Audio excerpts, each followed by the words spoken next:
Good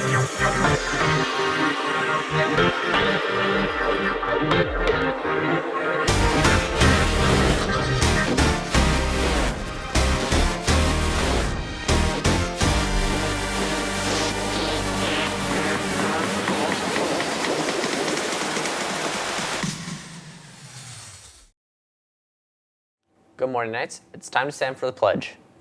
I pledge allegiance to the flag of the United States of America and to the republic for which it stands, one nation, under God, indivisible, with liberty and justice for all. Good morning, Night Skills. It's Wednesday, January 31st. I'm CJ. And I'm Sam. The Bulletin is on.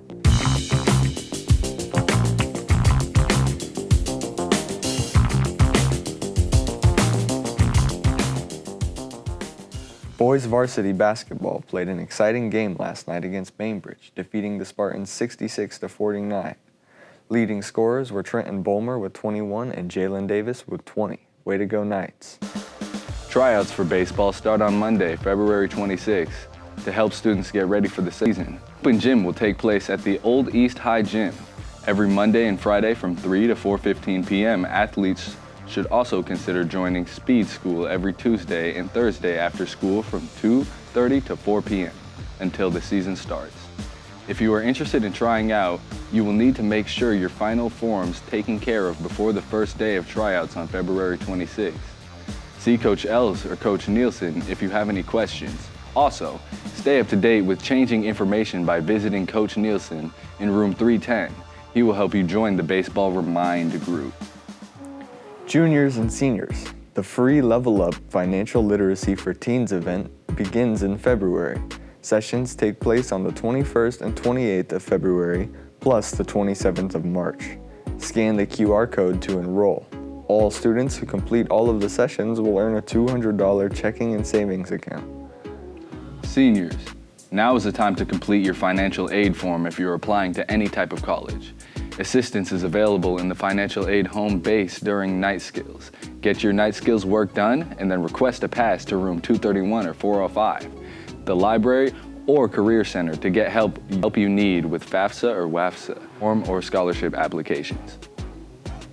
Attention seniors, join CSF at the library on February 8th from 5 to 6:30 to receive help with financial aid, college applications, and scholarships.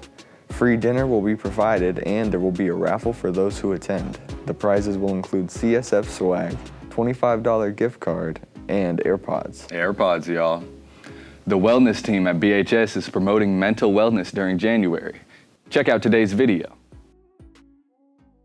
I think the questions that people often wonder when they have a loved one suffering from depression or they think that they might be suicidal is, how do I ask the question? People feel often very uncomfortable because they're not sure how to ask the question, so sometimes they avoid it. So the first thing is ask. You need to ask the question in order to know what the answer is. So if you're observing behaviors or signs or you're worrying that there's something that the person's experiencing, I think it's better to ask. The worst case scenario is you're incorrect and they're not feeling that. But I think asking is a first step. How you might ask, I think that also can be something you consider. You might want to say it with compassion and empathy. So by saying, for example, sometimes I know that people, when they suffer from depression, things might get so bad that they may feel like life isn't worth living or they don't want to be here anymore. Is that something that's ever happened to you before? And I think asking the question like that, really, it has a level of empathy and compassion so people can hopefully feel more comfortable in answering the question honestly. I think also sometimes assuming that suicide might be on the menu or might be on the table is really a good starting point to recognize that, hey, if someone's suffering from depression, there might be a good chance that they also suffer from suicidal thoughts or have had those kind of issues in the past.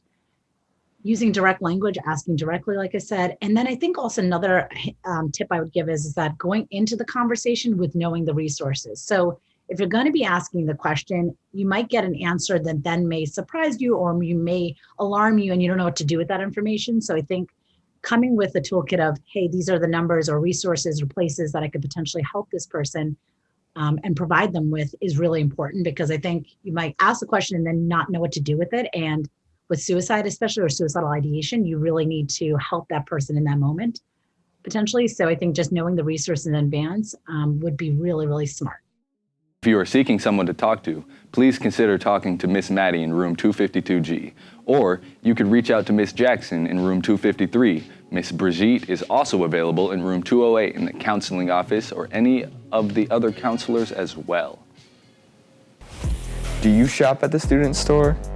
Attention night customers, the Knight's Delight student store will be closing at noon during second lunch to make sure students get to class on time. If you have second lunch and you want a snack, please shop at the store early during second lunch. Here's what's up after school today. Creative Writing Club meets in room 316. Knights Academy takes place in the library until 2 p.m. Pacific Islander Club meets in the library. United Club meets in room 253. Girls Tennis Preseason meeting in the Commons. And the talent show is tonight at 6:30. Show up. Also, make sure that you stop by Chipotle on Wheaton Way today before the talent show. The junior class is holding a fundraiser to support next year's prom. Show up, get a burrito or something, and support them. Also, let's take a look at who has a birthday today. Happy birthday to Marquise, Maurice, Zion, and Ilea. Happy birthday, Knights. That's it for today. Have a great Wednesday. Make sure to show up and go Knights.